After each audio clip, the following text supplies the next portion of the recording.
People ask me, what is up with the warfare? People message me, pray for me, I need help. I want to explain something about warfare. I don't believe that God is going to take you out of the warfare.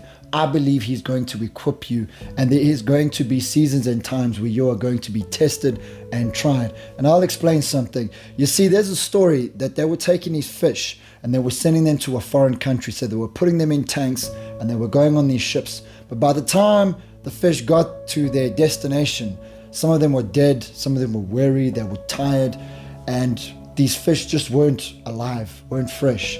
So they did some research, and what they realized is they have to put the enemy inside of the tank with these fish. You see, so sometimes what you don't realize is the thing that you and I are praying for, God is activating, God is working. So you see, you prayed for wisdom, and God was going to put you in extreme tough situations in order for you to learn wisdom and discernment. You see, the difficult season that you and I are in is really our character being built, because God is not going to be able to work with silver spoon Christians, people that have got it all easy and all figured out and come from these awesome families that just love them and give them the best of everything. God is looking to raise an end times church that is going to be radical, that is able to go and do things not seen or heard of or done before. And how's God going to do that if He's got a weak church that can't handle a little bit of warfare? You see, the stages that you and I are in are going to become more intense, more intense, more intense. But if you look back 6 months or 6 years, whatever, and you look back that time and you look now, you realize that you were a lot stronger than what you ever thought. So you see, don't despise what's happening in your life.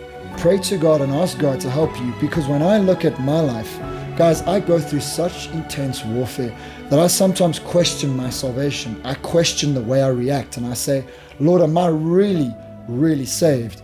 And then after the warfare and after the prayer and sometimes the fasting and the quietness, the Lord reminds me, He's like, you prayed for some of that stuff. You didn't pray for the warfare, but I had to put you in the warfare so that thing you prayed for would come to pass.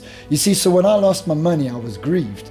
I went through great difficulties, but the people who knew me best said to me, the best thing that ever happened to you was you losing your money. And that's all they had to say, because then I remembered that I wasn't so cocky and arrogant. I then relied fully on the Lord. I was humbled, and slowly but surely God brought me up, allowed me to do more ministry, allowed me to go and do extra things that I never thought I was able to do. So guys, hang in there and don't despise what you're going through. God is strengthening you and toughening you up for your fight. You see, because you and I, we are going into a fight, and you're going to need to know how to throw punches, and you're going to need to know how to take punches. And when you realize that even in the fight you are going to get knocked down, God is going to help you get up. God is going to strengthen you and toughen you. So what I want to tell you guys is stay strong. Don't think God has given up on you. Actually, God is working in your life, getting you prepared for the calling and the destiny upon your life. Take care, guys. God bless.